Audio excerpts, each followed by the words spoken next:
Olá pessoal, bem-vindos ao Preveste OEA. Sou o professor Flávio Soares, sou do sexo masculino, tenho 51 anos, sou pardo, tenho cabelos pretos e olhos pretos. A estatura mediana também, né? Estou trajando uma calça jeans e camisa preta. Nossa sala de aula é um estúdio de TV e utilizarei uma tela interativa para as anotações. Bem, na nossa aula de agora vamos falar sobre um dos assuntos muito importantes para a prova de vestibular que vocês vão ter, que é a parte física moderna. Física moderna está associada a quê? Bem, vocês já viram vários assuntos associados à física. Já viram dinâmica, já viram calorimetria, a parte referente à ondulatória, só que aí tem uma parte de física que é muito interessante, que é a parte que foi desenvolvida a partir do século XIX. E aí você fica pensando, pessoal, isso é física moderna? É física moderna. Mas a parte de dinâmica entra na física moderna? Aí já não entra mais. A física moderna já está associada a outros princípios que foram, claro, descobertos depois de toda essa parte inicial. Depois da gravitação, depois da dinâmica, depois da calorimetria. Isso é importante demais não esquecer, correto? Física moderna, é importante, não esquece. Ela sempre vai estar associada claro, inovações científicas a partir do final do século XIX, correto isso? Século XX em diante, essa é a ideia. Quando você fala nessa parte de física moderna, você vai ter que lembrar algumas coisas importantes. E aí você fica pensando, o que eu vou ter que lembrar, professor? Primeiro, quais são, né, qual é a abrangência dessa física moderna? O que a física moderna estuda, correto? A primeira seria a relatividade. E aí, claro, quando você fala em relatividade, você já lembra do Albert Einstein. Depois vem a física quântica, correto? Aí você fica pensando, pessoal, mas a física quântica está associada a quê? Ao estudo, basicamente, do que você tem na estrutura da matéria, na parte referente aos átomos. Isso é importante não esquecer.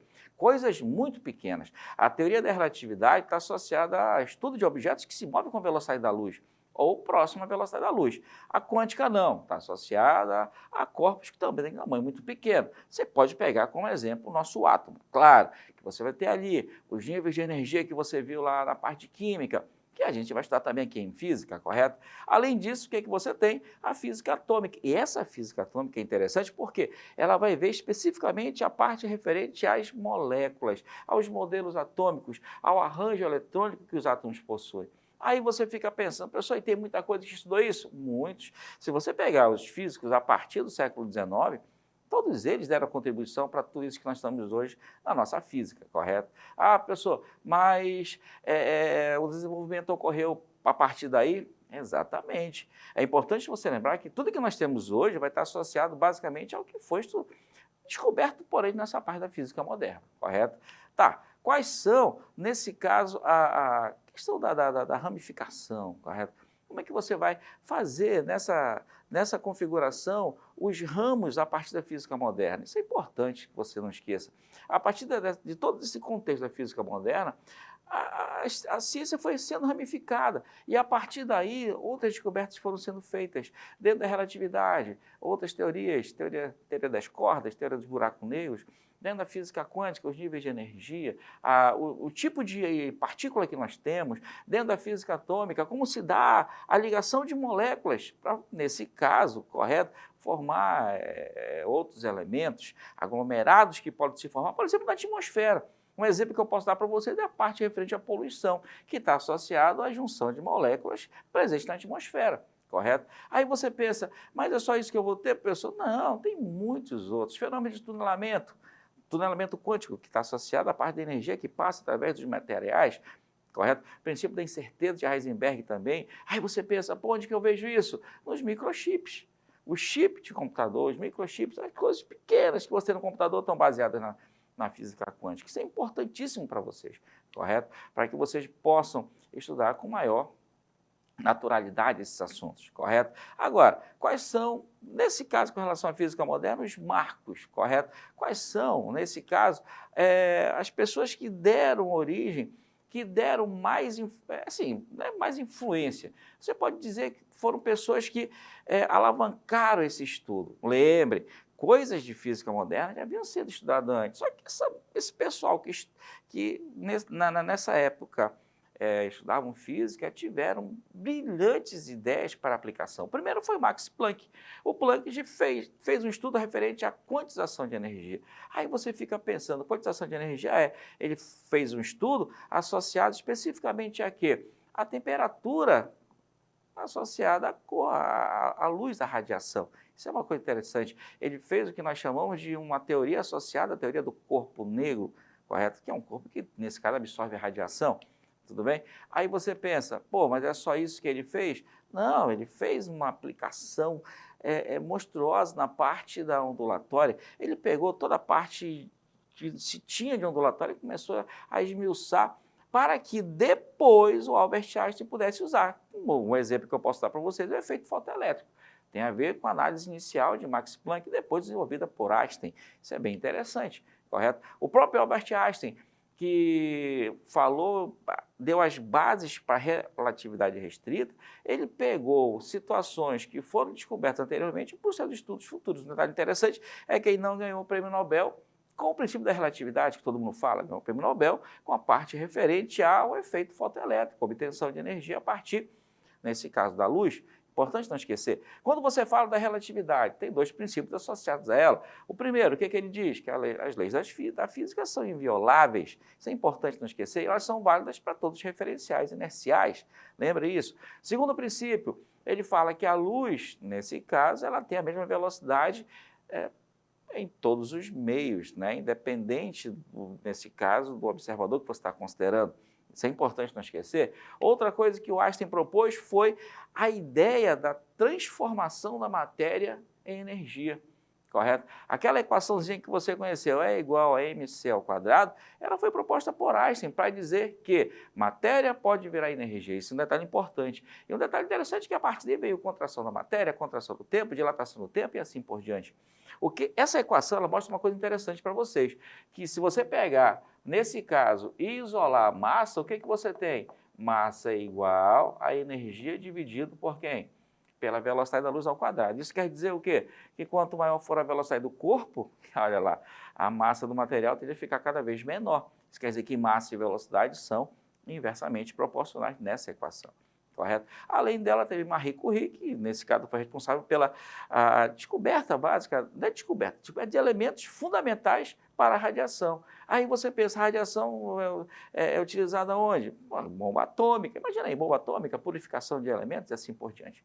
Correto? Ela foi que descobriu o polônio, né, que ele é 300 vezes mais radioativo que, nesse caso, o urânio. Isso é importante também não esquecer. Correto? Outra coisa importante para vocês foi o que o Niels Bohr fez. Niels Bohr, ele deu a ideia da estrutura do átomo, beleza? Ele elaborou a base para a verificação de como eram os níveis de energia dentro de um átomo. E para isso ele fez a análise crucial do átomo de hidrogênio. Só que ele pegou a ideia vindo de onde?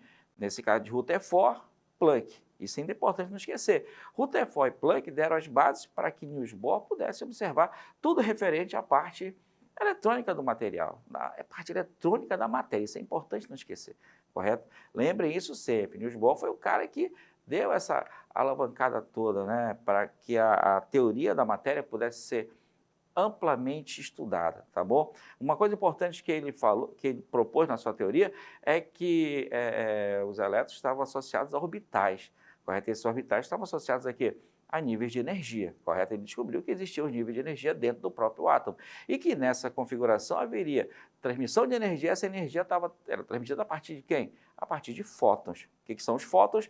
Partículas formadoras da luz. Isso é importante não esquecer. Tá certo? Aí você fica pensando, professor, só isso que ele fez? Não, ele descobriu o número quântico principal que deu origem, basicamente, à ideia, claro, usada por Mendeleev para a formação da tabela periódica, tá bom? Aí você fica pensando, pô, sempre vai ser isso? Professor? São coisas que vão aparecendo e as pessoas vão modificando com o passar do tempo. Correto? Agora, claro, né, toda essa teoria associada a Niels Bohr foi amplamente divulgada a partir da criação das bombas atômicas, e aí toda essa história já foi vista em filme por vocês, acredito eu, certo? Ó, nosso amigo Léo está aqui, eu acho que ele quer fazer uma pergunta. Diga lá, meu aluno, qual a dúvida que você tem? Professor, isso tem aplicação no nosso dia a dia?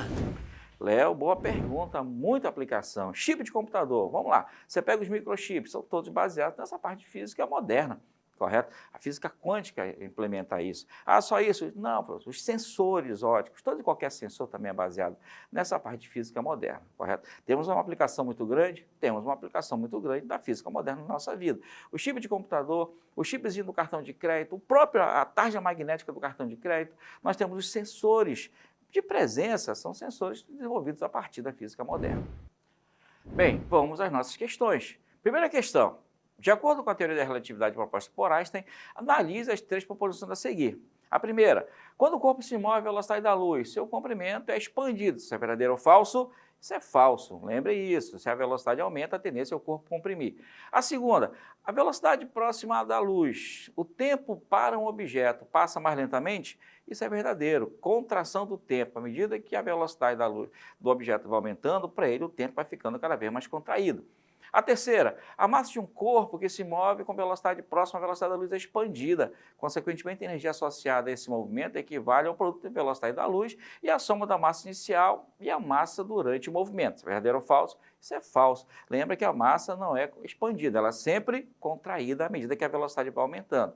Baseado nisso, qual a alternativa que você poderia marcar? Letra B. A primeira é falsa, a segunda é verdadeira e, nesse caso, a terceira também é falsa. Correto? Certo? Lembrem sempre disso. Quando você tem um corpo que se move à velocidade da luz, a tendência sempre é haver uma contração. A segunda, sempre a velocidade próxima da luz, o objeto fica, para ele, a velocidade, o tempo passa mais lentamente, correto? Não esquece isso também, correto? Isso para vocês é importante. Olha, nosso aluno Léo está aqui. Você tem alguma pergunta, Léo? Pode fazer. Professor, sempre a matéria pode virar energia? Boa pergunta, Léo.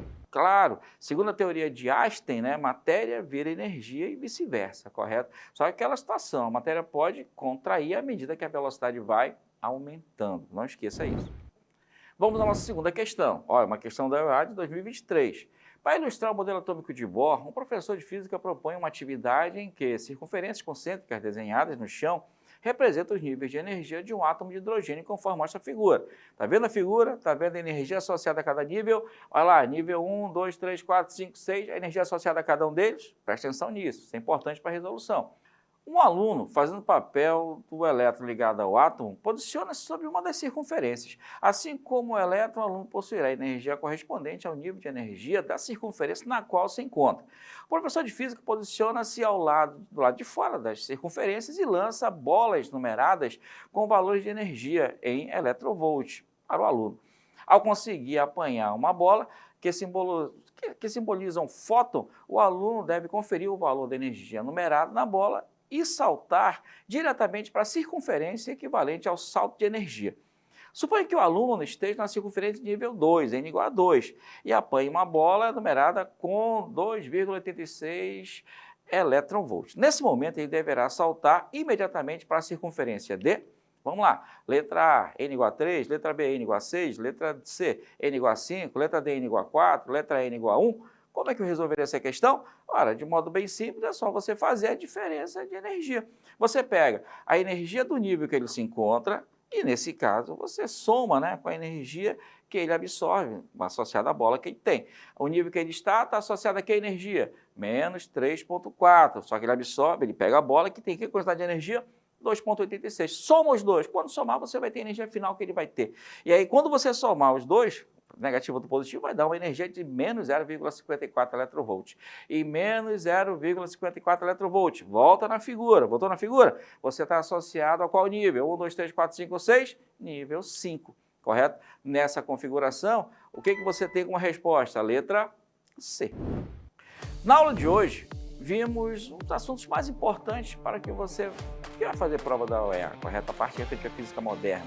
É um assunto que foi implementado há pouco tempo no vestibular, mas de fundamental importância para que você consiga acertar questões na prova, beleza? Esse assunto é importante demais para o vestibular da UEA, ok? Baixe o aplicativo do Preveste UEA e acompanhe o Preveste UEA em todas as redes sociais.